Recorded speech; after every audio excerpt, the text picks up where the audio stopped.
On est vendredi matin, il est actuellement 8h11. Je suis claquée, j'enchaîne des semaines de 40, 50 heures. J'ai hâte que ça se termine, mais du coup, ce matin, j'ai une très grosse tâche sur ma to-do list qui est de réaliser la page de vente de A à Z pour ma nouvelle offre, pour mon membership. Et du coup, bien évidemment, je vais t'embarquer avec moi pour faire ça aujourd'hui. Mais avant ça, on va se faire un petit déjeuner de championne parce qu'il faut que je tienne jusqu'à 12h30. J'ai prévu 4h30 sur cette tâche. Hopefully, je dépasse pas. Et je vais essayer quand même de faire un truc relativement simple qui a ce petit effet waouh, mais qui va quand même droit au but. Parce que la page de vente, elle va servir à donner envie aux personnes qui veulent s'inscrire au membership. Mais en fait, il faudra aller sur un autre site dans tous les cas pour réaliser le paiement. Parce que le membership, ça se passera sur Skool, qui est un site externe. Donc voilà, la page de vente aujourd'hui, c'est vraiment pour donner envie et provoquer ce petit effet wow, sign me up right now. Mais voilà, je compte pas faire une page de vente à rallonge non plus. Comme on dit, less is more. Au plus simple, c'est le mieux. Et du coup, c'est ce qu'on va faire aujourd'hui, mais juste après le petit-déj.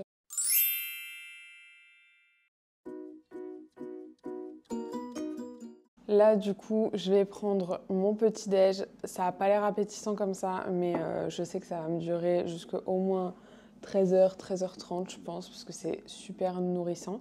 Avant de me lancer du coup dans la page de vente, je vais traîner un petit peu sur l'ordi, faire mon tour sur Pinterest, voilà, sur mes petits sites habituels.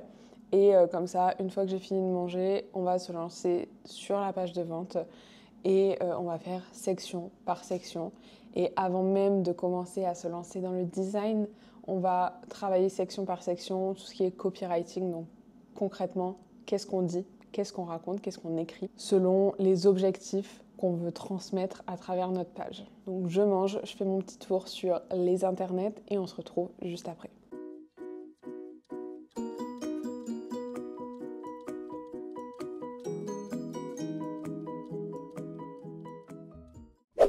En premier lieu, ce que je vais faire avant même de commencer à travailler, c'est de me déterminer des deadlines.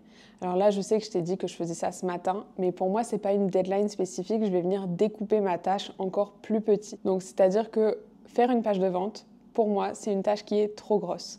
Et du coup, je vais venir la découper en petites étapes intermédiaires. Donc, par exemple, faire un benchmark, ensuite déterminer les sections de ma page, ensuite faire le copywriting et ensuite faire le design, par exemple. Et donc là, je vais venir regarder un petit peu mon timing et estimer le temps que je vais mettre sur chacune de ces micro-étapes pour me faire un petit plan de la matinée et me dire, par exemple, de 8h à 9h, je fais mon benchmark, de 9h à 9h30, je fais mes sections, de 9h30 à 10h30, je fais mon copywriting, etc., etc. Donc là, par rapport au plan, j'ai noté que de 8h30 à 9h, je faisais le benchmark. De 9h à 9h30, je vais faire l'analyse de mon benchmark pour déterminer les sections de ma page de vente. Ensuite, de 9h30 à 11h, donc pendant 1h30, je vais faire le copywriting, donc je vais rédiger la page de vente selon les sections déterminées juste avant.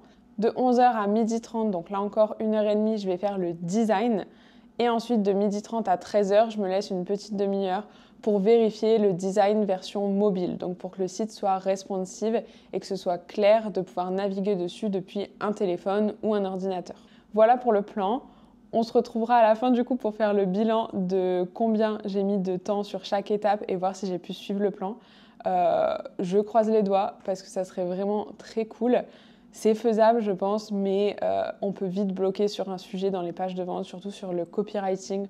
En tout cas, moi, je sais que j'ai parfois du mal, du coup, à bien retransmettre mon message.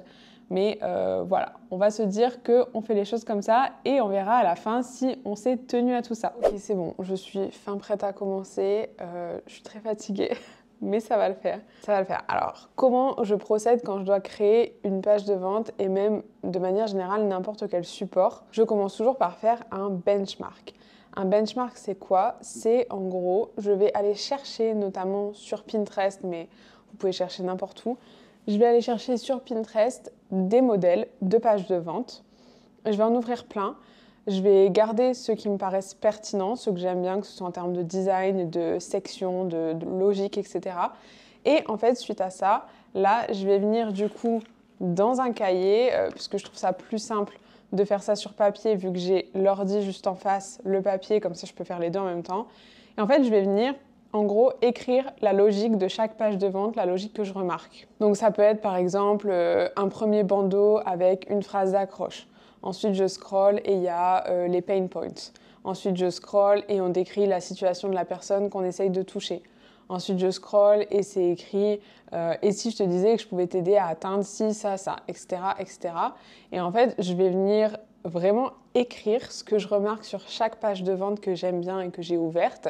Et comme ça, moi, ça va me permettre de voir en fait à chaque fois les blocs qui reviennent dans chaque page, la structure qui revient pour créer ma propre page, ma propre structure qui soit du coup cohérente aussi avec ce qui se fait sur le marché pour qu'il y ait ce sentiment de familiarité. Parce que tu peux faire un truc totalement différent. Je te dirai jamais que tu ne peux pas faire les choses à ta sauce, mais il faut quand même reconnaître que les gens achètent plus facilement, les gens sont plus en confiance quand ils voient quelque chose qu'ils reconnaissent. Et du coup, c'est pour ça qu'on a notamment les mêmes pages de vente, les mêmes structures de pages, etc. Parce que déjà, ça suit une logique en termes de copywriting. On va d'abord accrocher la personne avec comme je disais, une phrase d'accroche en mode « Oh my God, c'est la promesse ultime, le goal ultime que j'essaye d'avoir ». Ensuite, on va venir toucher leur douleur, donc leur point de blocage, pour après les faire un peu rêver en disant « Mais moi, je peux t'aider à atteindre ça, ça, ça, et je sais que c'est ce que tu veux ». Et ensuite, comment je peux faire ça? Enfin, vous voyez, c'est un peu le truc d'entonnoir. Et du coup, il y a quand même une logique de copywriting, mais vu que toutes les pages de vente sont faites comme ça, les gens s'attendent à avoir cette structure aussi. Les pages de vente sont réputées pour être un petit peu longues. Pourquoi? Parce qu'en fait, il faut donner toutes les infos pour que la personne soit la mieux informée avant de passer du coup à l'achat. Je te repose pour faire mon analyse et on se retrouve après.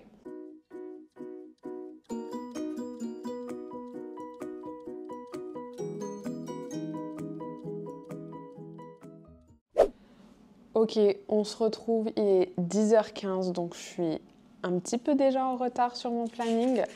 De base, je devais terminer ça à 9h30, donc voilà, on a quasiment 1 heure de retard sur le planning.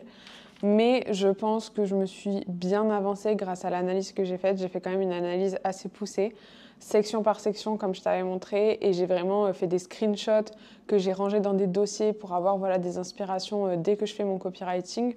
Donc je pense que le temps qu'on a pris aura été bénéfique pour la suite et ça nous permettra d'aller plus vite.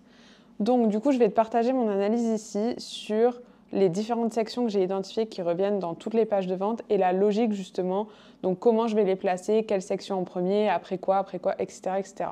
Je sais que dans la plupart des vidéos où tu vois des gens créer des pages de vente, souvent on te montre que le côté vraiment création, c'est-à-dire design, genre on va mettre les blogs dans System.io, dans Squarespace, dans n'importe quel outil et on met les couleurs, on écrit le texte, mais en fait, la plupart du temps de création d'une page de vente, c'est clairement pas ça. Alors oui, je dis pas, la création design en elle-même est très cool et prend aussi du temps, mais c'est pas là que doit être le plus dur de ta réflexion.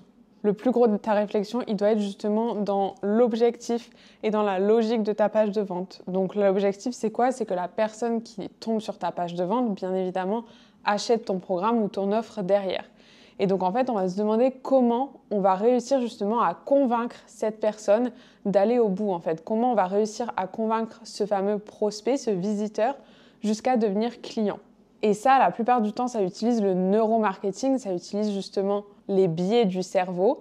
Ils font comprendre un petit peu comment les humains fonctionnent, comment notre cerveau fonctionne, pour savoir ce qui va pouvoir déclencher justement l'achat. Je ne vais pas du tout te faire un cours de neuromarketing ici. Si jamais ça t'intéresse justement le neuromarketing et savoir comment comprendre la psychologie humaine un petit peu pour vendre, il ne s'agit pas de manipulation, attention, c'est vraiment utiliser les biais du cerveau pour réussir à convaincre. Je préparerai une vidéo dessus avec plaisir si jamais ça t'intéresse et que tu me le demandes, donc n'hésite pas à le mettre dans les commentaires. Mais en attendant, du coup, je vais te parler des sections que j'ai relevées et qu'on va suivre justement pour créer cette fameuse page de vente. Bon, alors là, je te remonte mon écran parce que je vais te montrer les exemples au fur et à mesure que je te les liste. Donc là, tu vois, j'ai fait en gros un dossier, comme je te disais, avec plein de sous-dossiers, avec toutes les sections et les screenshots justement des sites pour garder mon inspiration en tête. Alors du coup, on parle d'inspiration, pas de plagiat bien évidemment. Le but, c'est pas d'écrire la même chose parce que de toute façon, ça servirait à rien et en plus, là, c'est des modèles anglais. Mais c'est de voir la logique, encore une fois, qu'il y a derrière. Donc la première section, on a le hero. En fait, dans le hero, on va avoir quoi? On va avoir une image illustrative, souvent une phrase d'accroche qui répète la promesse de ton offre, une baseline, donc un petit paragraphe qui détaille un peu plus la promesse, et un call to action, donc un bouton qui va renvoyer directement vers la page de paiement. C'est très rare que les gens achètent direct à ce niveau-là de la page de vente. C'est plus pour aller voir le prix, souvent, qui cliquent à ce moment-là. Mais du coup, on met le bouton quand même parce que ça fait un renvoi rapide vers le prix. Donc je pense que tu remarques un petit peu le genre de design pour cette section. Ensuite, du coup, on a une deuxième section qui souvent reprend les pain points. Les pain points, c'est quoi? C'est justement les blocages de ton client idéal, tout ce qui va pas dans sa vie, en fait, ses peurs, ses blocages, ses problématiques, etc. Alors là, on a souvent des phrases du genre « Est-ce que tu en as marre de ta? Est-ce que tu t'es déjà senti comme ça? Est-ce que ceci te semble familier? Est-ce que ça résonne en toi? » Ou du genre « Laisse-moi deviner, je suis sûre que tu préférerais ci plutôt que ça. » Je te montre les différentes pages pour que tu vois qu'en termes de design, c'est souvent différent, mais globalement, en termes de copywriting, ça dit toujours la même chose. Une fois qu'on a présenté les blocages, justement, on va parler des désirs et des envies du client idéal. Donc là, ça va être des phrases plutôt tu préférerais blablabla. Ce que je te présente là, c'est ce dont tu as besoin, c'est ce que tu recherches. Et si je te disais que je peux t'aider à atteindre ça, imagine qu'est-ce que ça serait si tu pouvais. Est-ce que tu peux imaginer ton rêve sans ta problématique? Donc là, on a toujours des pages comme ça qui reprennent vraiment cette phrase en mode imagine ce que ça pourrait être si tu n'avais pas tes problèmes et avec un peu souvent des bullet points de ce que ça permettrait de faire en fait. Ensuite, du coup, une fois qu'on a présenté les blocages et ce que notre offre pourrait résoudre, on va présenter notre offre. Donc là, c'est vraiment où tu vois les mock-ups. Donc souvent, il y a je te présente, voici, et le nom de ton offre avec le fameux mock-up, la baseline, donc avec la petite phrase qui reprend la promesse et forcément un CTA qui renvoie vers l'offre. Donc pour pouvoir acheter l'offre directement, si la personne est déjà convaincue, elle peut tout de suite cliquer. Ensuite, du coup, on va détailler plutôt les bénéfices de ton offre. Donc là, ça va être des choses où tu vas reprendre la promesse. Tu vas pouvoir dire des choses du genre « Au moment où tu auras terminé l'offre ou mon programme, tu vas pouvoir faire ci, ça. Tu vas apprendre à faire ci. Ça y est, il est temps que tu fasses ça. Voici ce que tu arriveras à faire à la fin de ce programme, etc., etc. » Ensuite, une fois qu'on a présenté les bénéfices, souvent on va rentrer plus dans les détails de ce que l'offre comprend. Donc là, c'est vraiment du qu'est-ce que tu vas avoir dans l'offre, qu'est-ce qui est inclus dans l'offre, dans ce programme, dans ce coaching par exemple. Qu'est-ce que c'est exactement, qu'est-ce qu'il y a exactement dedans. Voilà, je suis contente que tu aies demandé. Voici ce que tu as dans le programme que tu cherches à acheter actuellement. Donc souvent, là, on va détailler les modules, les ressources qu'il y a dans le programme, etc. Une fois qu'on a fait ça, du coup, on va souvent parler des bonus. Ça, c'est pas arbitraire. Les bonus, ça pourrait être ici ou ça pourrait être après avoir annoncé le prix aussi. J'ai vu différentes façons de faire. Donc les bonus, en gros, c'est « Attends, c'est pas tout, il y a encore des choses en plus. Tu peux nous rejoindre maintenant et tu obtiendras ceci gratuitement. Tu vas aussi recevoir en plus de ton achat tous ces bonus. » On a souvent une partie aussi qui est un peu comment ça fonctionne. Donc en gros, quand je passe à l'achat, qu'est-ce qui se passe? Donc souvent, c'est là que tu vas dire vraiment la logistique du genre tu vas passer à l'achat, tu vas recevoir un email avec tes liens de connexion au programme, tu pourras rejoindre tel groupe, telle communauté, me contacter à tel endroit, etc. Ça peut rassurer les personnes qui aiment bien absolument tout savoir avant de rentrer dans une offre, et ça c'est comme moi par exemple. Et ensuite souvent on a le pricing, donc les offres de prix. Là, voilà, rien de très original. On peut avoir plusieurs plans de paiement, plusieurs options aussi, des options par exemple en autonomie ou avec du coaching. Ensuite, souvent, on a toujours une section de témoignages. Donc des fois, il y a une section, des fois, il y en a plusieurs éparpillées un peu dans toute la page tout au long. Là, je ne t'apprends rien. Voilà, c'est des petites boxes avec ce que les clients disent du programme ou de la personne avec qui ils ont travaillé. Ensuite, on va avoir du coup un encart de présentation de la personne qui crée le programme, donc qui crée l'offre. Donc un peu pour comprendre qui est derrière le programme parce que aujourd'hui, on achète à une personne davantage qu'à une marque. On veut savoir à qui on donne notre argent aujourd'hui. Et ça, pour moi, c'est un indispensable dans n'importe quelle page de vente, d'avoir un encart avec qui vous êtes et votre photo aussi pour qu'on sache à quoi vous ressemblez. Ensuite, on va avoir le fameux encart FAQ. Donc là où on répond aux questions fréquemment posées. Ensuite, j'ai vu 2-3 fois un encart un peu en mode pourquoi tu regretteras pas d'acheter cette offre? Alors, je le tournerai pas comme ça, parce que si on parle avec la négation, la personne va se concentrer sur le fait de regretter ça, justement. Donc, je l'aurais pas tourné comme ça, mais ça peut être intéressant. Ou du genre, pourquoi ce programme est meilleur qu'un autre? Alors, sans tomber dans l'arrogance et la prétention. Pourquoi tu devrais acheter ce programme plutôt qu'un autre? Ou pourquoi ce programme est différent des autres? C'est quoi, en gros, la plus-value par rapport à ce que tu peux trouver sur le marché? Donc ça, je trouvais ça assez intéressant, même si c'est peu revenu en réalité. Il y a toujours aussi une partie à différents endroits de la page, c'est pas figé, mais je trouve que c'est un indispensable et j'avais prévu de le faire sur ma page, c'est le petit encart pour bien cibler ton audience. Pour dire en gros, ce que tu es en train de lire là, ce programme, c'est fait pour tel type de personnes. Comme ça permet de faire le tri en fait si les gens se reconnaissent pas et de ne pas avoir des mauvaises entre guillemets personnes dans le sens de mauvais ciblage dans ton programme. Donc souvent, on a des encarts en mode « c'est pour toi si » ou « c'est pas pour toi si » ou « pourquoi ce programme est parfait pour toi ». Et ça, je trouve que c'est un indispensable vraiment à mettre parce que ça évite les erreurs de casting, entre guillemets. Et une erreur de casting, en fait, ça peut donner des mauvaises reviews par la suite. Et enfin, on a toujours un truc de final statement. Donc en gros, c'est le dernier push, la dernière section où tu as terminé la page de vente et on te dit « Ok, c'est bon, maintenant, t'es prêt, on y va, on passe à l'action, rejoins mon programme, rejoins mon offre, c'est bon, c'est le moment. » Donc souvent, c'est une grande section avec une photo, une grosse quote et un bouton pour clairement rejoindre le programme. Voilà du coup pour les différentes sections de la page de vente. Donc tu vois, j'ai fait quand même une analyse poussée. J'espère que ça aura pu t'aider aussi toi pour créer un peu la structure de ta page de vente. Et maintenant, du coup, je vais bosser sur le copywriting. Donc, en fait, je vais reprendre section par section et je vais prendre les caractéristiques de ma propre offre et je vais adapter, en fait, justement, le message et le texte en fonction des sections et de mon offre. Je vais pas filmer tout ça parce que ça va juste être moi en train de taper sur un ordi, donc c'est vraiment pas intéressant en termes de footage pour la vidéo. Mais du coup, on se retrouve après et je te dirai combien de temps j'ai mis, justement, pour faire ça avant de passer vraiment au design. Personnellement, je préfère toujours tout écrire avant et du coup après mettre en page et que en termes de design, j'ai plus que, entre guillemets, à faire du beau et à copier-coller le texte et j'ai plus à me prendre la tête sur qu'est-ce que je dis, qu'est-ce que j'écris dans cette partie, etc. Donc je m'en vais faire le plus gros du travail, clairement, c'est vraiment ça que je redoute à chaque fois que je fais des pages de vente parce que le copywriting, il est essentiel pour justement être sûr de transmettre le bon message à la personne qui lit ta page pour justement le convaincre, comme je disais, de devenir client et de rentrer dans ton offre, dans ton programme, etc. Donc c'est vraiment là-dessus qu'il ne faut pas se louper et c'est pour ça que je pense que c'est ça qui va me prendre le plus de temps. Donc déjà, comme je t'ai dit que j'avais un peu de retard sur mon planning idéal, on verra à quelle heure on se retrouve du coup. Et en attendant, souhaite-moi bonne chance et on se retrouve juste après. Bon, les choses ne se sont pas passées comme prévu. Il est actuellement 12h03. Je suis censée avoir terminé le copywriting. On en est très loin. Du coup, je me suis aidée de ChatGPT aussi pour rédiger la page de vente. Alors, quand j'utilise ChatGPT, il faut savoir que je ne copie-colle jamais intégralement ce qu'il me donne.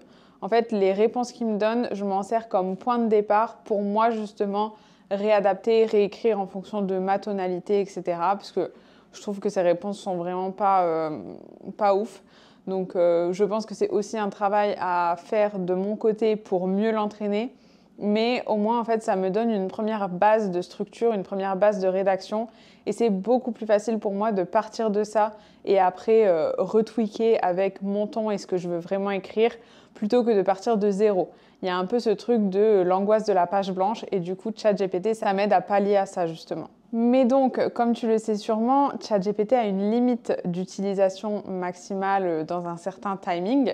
Et du coup, là, j'ai atteint la limite. Donc, j'étais à la section numéro 4 et j'ai atteint la limite jusqu'à 16h10. Donc, je continuerai probablement soit en fin d'après-midi, soit demain matin. Mais du coup, je te retrouverai à ce moment-là. Je pense que j'essaierai de finir le copywriting aujourd'hui. Comme ça, demain, il me restera que le design.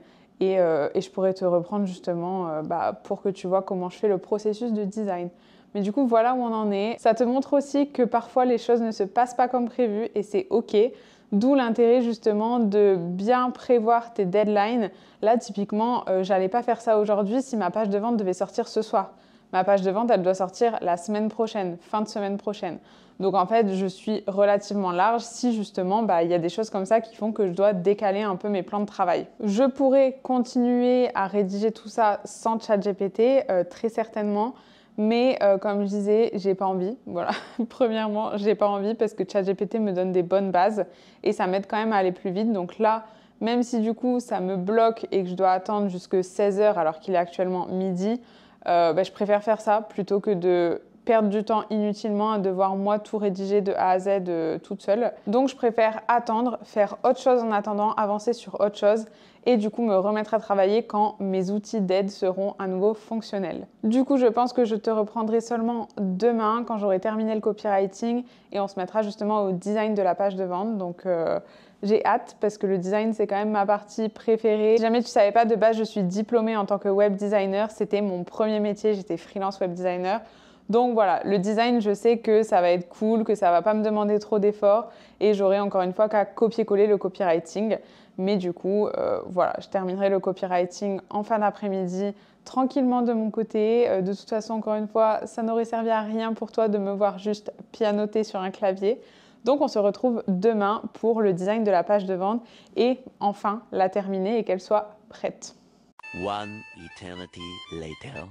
Les amis, il faut qu'on parle. Alors, dans le dernier rush, je te disais que je te retrouvais le lendemain pour faire le design de la page de vente. On n'est pas le lendemain, on est le surlendemain. On est actuellement dimanche, il est 14h40. Alors, petit disclaimer, on est dimanche, je travaille, mais tu vois, c'est à la chill. Je suis dans mon canapé, je suis en pyjama. J'ai quand même fait un mini effort sur le make-up, mais fallait pas trop m'en demander non plus. Alors concrètement, pourquoi on ne s'est pas retrouvés hier? Qu'est-ce qui s'est passé? Eh bien, il s'est passé que on n'était pas du tout bon dans les timings. Mais alors, quand je dis pas du tout, c'est vraiment pas du tout. Je viens d'aller voir sur mon Toggle, donc l'outil que j'utilise pour traquer mon temps, et on est actuellement à 8h38 de travail sur la page de vente. Étant donné que ça comprend du coup le travail que tu as vu jusqu'à présent, c'est-à-dire le travail justement sur la structure, mais principalement sur le copywriting, donc c'est-à-dire sur le texte de la page de vente. Pourquoi ça a pris autant de temps? Eh bien parce que je fais face au perfectionnisme. Je sais que c'est pas bien, parce que clairement je me prends la tête sur des détails et c'est ça qui me fait perdre beaucoup de temps, mais c'est toujours comme ça quand je fais des pages de vente. Et je pense que je me mets beaucoup trop la pression sur la page de vente. Parce que je me dis qu'en fait, si tout n'est pas nickel sur la page de vente, ça va me faire perdre des clientes et du coup me faire perdre de l'argent. Sauf qu'en vrai, c'est pas pour une phrase qui a deux possibilités et que j'hésite sur le meilleur mot à utiliser entre les deux que ça va faire que je vais perdre 100% de mes clientes. Très probablement même que je n'en perdrai aucune parce que aucune ne saura qu'il y avait deux options à la base et que j'ai hésité pendant 4 heures sur un seul mot. Bon, j'exagère, mais tu m'auras comprise. Du coup, sur les 8h40 totales de travail actuellement, je pense que j'ai dû mettre environ 7 heures sur le copywriting et tout ça en m'aidant de ChatGPT. Alors, imagine si j'avais pas de ChatGPT. Le truc, c'est que du coup, comme je te disais, j'ai dû réécrire pas mal de choses que ChatGPT m'a proposées. Ça me faisait une très bonne base pour m'inspirer, mais j'ai quasiment rien gardé tel quel de tout ce qu'il m'a donné. Et je vais te montrer juste là que ça en fait du texte. Je peux scroller longtemps pour tout te montrer, mais voilà. Enfin, une bonne chose de faite, le copywriting, c'est ok. C'est possible qu'il y ait quelques petits trucs qui changent quand je me mets à faire le design, mais je vais pas réinventer la roue. Du coup, ça y est, aujourd'hui, dimanche, 14h45, je passe enfin au design de la page de vente. Alors, du coup, j'ai pas trop envie de te dire combien de temps j'ai prévu, parce que clairement, ça ne s'est pas passé comme prévu, mes estimations. Mais je te tiendrai au courant, je vais essayer d'être la plus efficace possible, parce que clairement, je t'avoue que je n'ai qu'une hâte, c'est de terminer cette putain de page de vente. Donc c'est parti, je vais faire ça dans mon canapé, tranquillement, toute l'après-midi, et je te tiens au courant des avancées. Avant de me lancer dans le design pur et dur de la page de vente sur System.io, je vais me faire gagner un peu de temps et qu'est-ce que je vais faire, c'est que je vais aller sur Unsplash, Pexel, bref, tous les sites libres de droits d'image pour télécharger des images qui collent à la vibe de mon branding et que je peux utiliser en guise d'image d'illustration sur la page de vente. J'ai bien évidemment mon shooting professionnel, mais j'ai envie d'avoir des images un peu d'ambiance aussi, que je puisse alterner pour que ce soit pas ma tête partout sur toute la page de vente. Donc je pense que je vais me prendre une petite quinzaine, vingtaine de minutes pour trouver ce genre d'image et après du coup je passerai vraiment au design de la page de vente à proprement parler.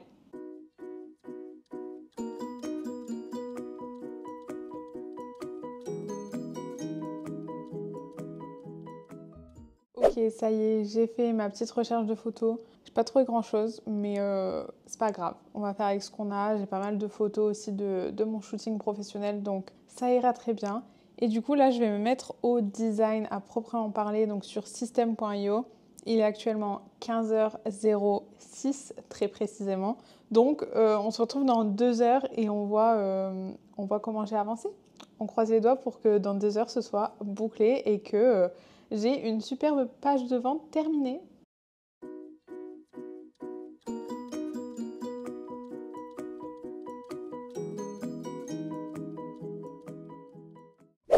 Il est actuellement 18h22 et je n'ai bien évidemment pas terminé la page de vente, sinon ça aurait été trop beau pour être vrai.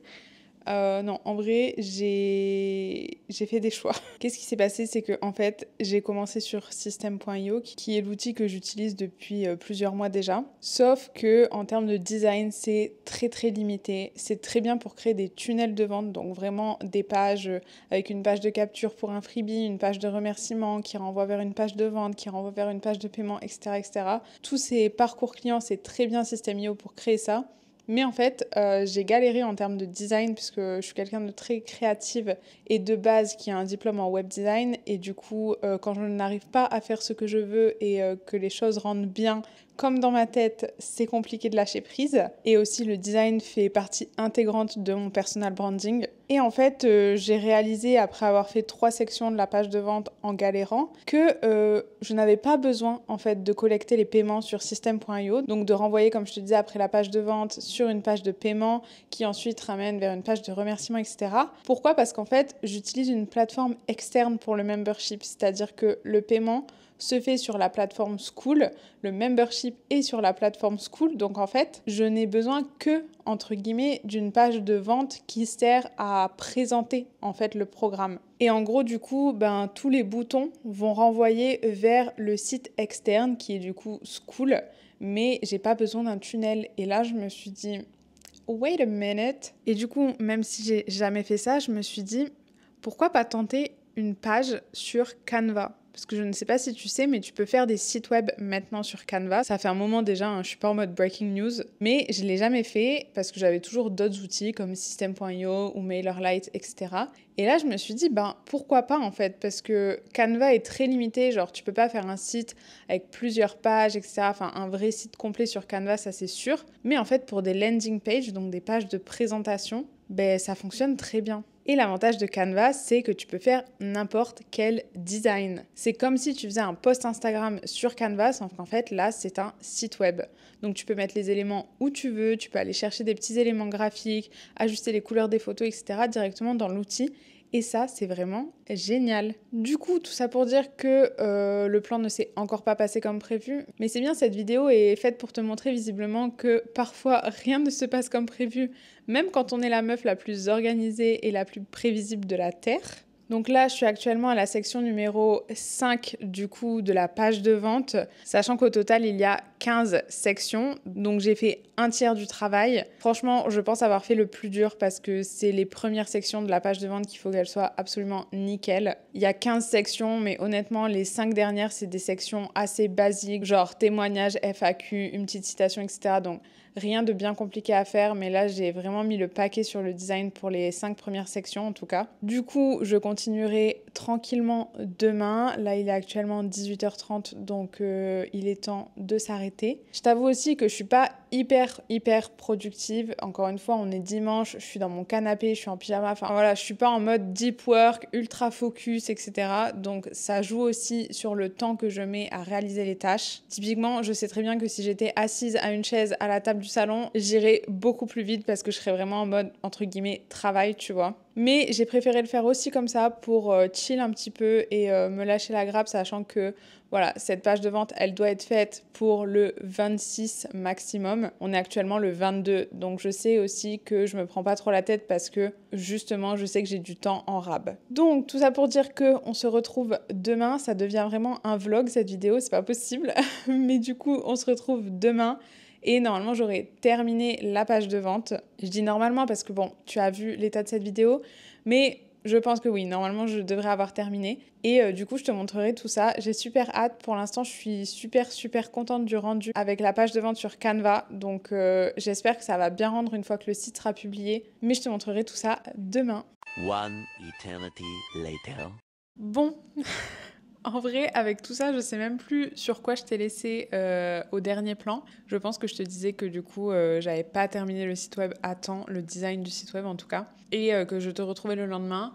On est à nouveau le surlendemain. On est actuellement le 24 décembre à 12h07 et je viens enfin de terminer le design du site web. Ce qui s'est passé, c'est que je l'ai fait sur Canva au lieu de le faire sur System.io et franchement, je me suis éclatée parce qu'en termes de design, c'est vraiment génial. Enfin, c'est comme si tu faisais un post Instagram, donc tu es absolument libre de placer n'importe quel élément où tu veux et ça, pour les créatifs, c'est vraiment top. Par contre, du coup, le petit bémol, c'est que en termes de responsive, donc de rendu de site web sur le mobile, sur le téléphone, c'est pas ouf. Si je laisse Canva redimensionner automatiquement en format mobile, ça va pas du tout. Clairement, il y a plein d'éléments qui se chevauchent et tout. Donc, j'ai fait le choix qui n'est pas optimal, mais tant pis, de ne pas redimensionner en format responsive, donc en format mobile.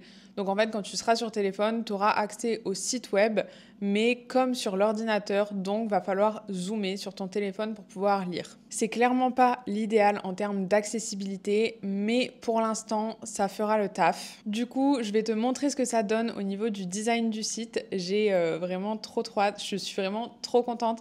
Là, je t'avoue, j'ai scrollé un peu sur le site et je me suis dit, oh my god, c'est trop beau, genre franchement je suis ça me donne des petits frissons de regarder mon site, je vais pas te mentir. Mais du coup voilà ce que ça donne si je scrolle. Donc là on a la première section de présentation. Ensuite on arrive sur une section qui commence à tacler les problématiques. Ensuite, là encore, on va un peu plus loin dans le quotidien du client cible. Et là, on arrive sur la petite lueur d'espoir où on lui dit clairement « je peux t'aider, rejoins mon offre ». On lui parle du coup de ses envies, de ses désirs, comment on peut l'aider justement à atteindre tout ça. Et on commence à évoquer pourquoi notre solution, c'est supposément la meilleure. Ensuite, du coup, là, moi, j'ai fait un petit encart pour que je sois sûre d'attirer les bonnes personnes qui sont prêtes à entrer dans cette offre. Et là, on présente du coup notre offre avec un petit mock-up, à quoi ça sert globalement. Et là, c'est vraiment du coup les bénéfices de notre offre. Donc en gros, pourquoi on aurait envie de rejoindre notre offre. Avec quelques petites phrases de motivation et d'inspiration. Et là, on arrive vraiment sur le détail de l'offre. Donc qu'est-ce qu'il y a à l'intérieur ?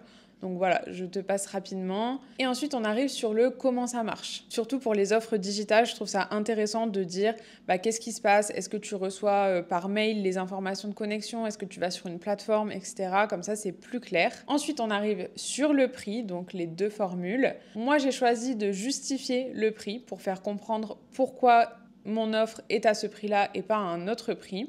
On arrive sur les témoignages parce que c'est très bien d'avoir les témoignages juste après parce que là, on présente pourquoi l'offre est trop bien, etc. On arrive sur le prix Et là, les témoignages, ça rassure, ça montre qu'on a déjà travaillé avec des gens, qu'il y a des gens qui aiment déjà nos méthodes. Donc c'est très bien, je trouve, de les mettre juste après le prix pour finir de convaincre la personne. Et si la personne n'est toujours pas convaincue, on arrive sur les bonus, du coup, les offres spéciales, les promos. Ensuite, je me présente quand même, parce que normalement, à partir de là, on a quand même bien vu qui j'étais, comment je parlais, ma personnalité, etc. Mais là, je reprécise un petit peu plus qui je suis et en partageant des choses un petit peu plus personnelles aussi sur mes passions, mes valeurs, ma personnalité, etc.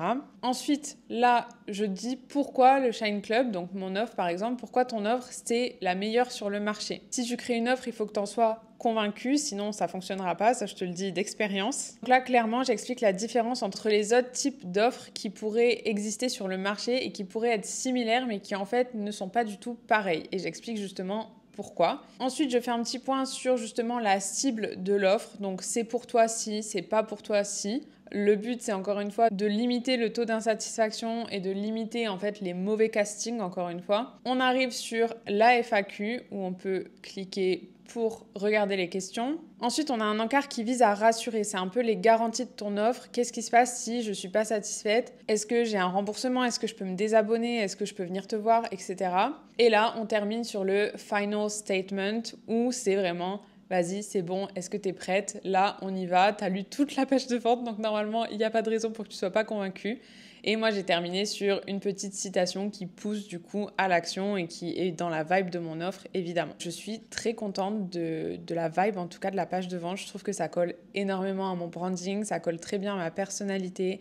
Enfin, franchement, je trouve ça vraiment génial. C'est pas pour me jeter des fleurs, mais je pense que j'ai bien travaillé quand même cette fois-ci et vraiment, ça m'a pris énormément de temps. On va regarder un peu mon toggle justement pour voir. Du coup, au niveau de mon toggle, ça fait un total de 10h52 à travailler sur le design de la page de vente. Et donc du coup, là, j'ai trié uniquement pour la page de vente. Donc on inclut le copywriting et le design, donc tout de A à Z. Donc pour tout ce que j'ai fait dans cette vidéo, je suis à un total de 19h30 exactement. Voilà, je ne te mens pas, on voit bien tous mes time slots et je suis à 19h30 de travail. J'espère en tout cas que ça t'aura plu de me voir créer tout ça. Il n'y a pas vraiment de conclusion à cette vidéo. Si t'es arrivé jusque-là, déjà, merci et bravo parce que c'était la vidéo du chaos. Mais du coup, je suis contente que tu aies pu voir que tout ne se passe pas forcément comme prévu. Des fois, on met beaucoup plus de temps pour faire certaines choses que ce qu'on avait prévu et c'est totalement OK. D'où l'intérêt, vraiment, j'insiste, de prévoir du temps bonus et de ne pas faire les choses à la dernière minute parce que clairement, si j'avais prévu une matinée comme ce que j'avais prévu de base pour créer ma page de vente alors que la page de vente devait sortir le lendemain, bah là tu vois en fait j'ai fait 20 heures de travail au lieu de 5. Clairement ça aurait pas été possible. Là j'avais une semaine d'avance donc j'ai eu le temps entre guillemets de pouvoir dépasser autant. Bien évidemment j'ai fait un truc super quali dont je suis super fière parce que justement aussi je savais que j'avais le temps. Et ça m'a pas mis en retard pour d'autres projets, ça m'a pas mis dans la merde pour d'autres deadlines, etc. Je savais que c'était OK de prendre le temps, de bien faire les choses comme je les voulais. Si j'avais eu moins de temps disponible, j'aurais pas fait aussi compliqué, j'aurais pas fait un truc aussi design, je serais vraiment allée à l'essentiel. Mais là, du coup, j'avais le temps, donc j'ai pris le temps aussi de m'éclater un petit peu sur le projet. Au moment où tu regardes cette vidéo, la page de vente est bien évidemment disponible, donc je te mettrai le lien dans la description. Si tu veux rejoindre le Shine Club, ça sera avec grand plaisir. Je ne te fais pas un topo sur ce qu'est l'offre, mais en gros, tu as un accompagnement de qualité en continu pour justement apprendre à te remettre au centre de ton business et devenir la star de ton marché pour transformer ton audience en super fan. C'est un abonnement mensuel qui peut être sans engagement si tu le souhaites. Je suis disponible tous les jours pour regarder tous tes supports. Si c'est des posts Instagram, des pages de vente, des freebies, etc., tu peux tout m'envoyer. Tu peux poser tes questions, parler de tes blocages, du manque de motivation. Bref, je suis vraiment là pour te soutenir tout au long de ton aventure entrepreneuriale et pour justement t'aider à aller au bout de tes projets pour concrétiser tes rêves. Mais du coup, si ça t'intéresse d'en savoir plus, je te renvoie vers ma superbe page de vente dont tu viens de voir la création. Du coup, je vais te laisser sur ça. Encore merci d'avoir regardé jusqu'ici. J'espère que ça t'a intéressé et que ça t'a plu de voir un petit peu le process des behind the scenes, des backstage de l'entrepreneuriat parce que du coup, là, c'est clairement 20 heures passées sur mon écran. En tout cas, je te laisse me poser tes questions si t'en as ou me suggérer d'autres choses que t'aimerais voir que je crée en vidéo. Ça serait avec plaisir. Et je te dis à très vite dans une prochaine vidéo. Bye!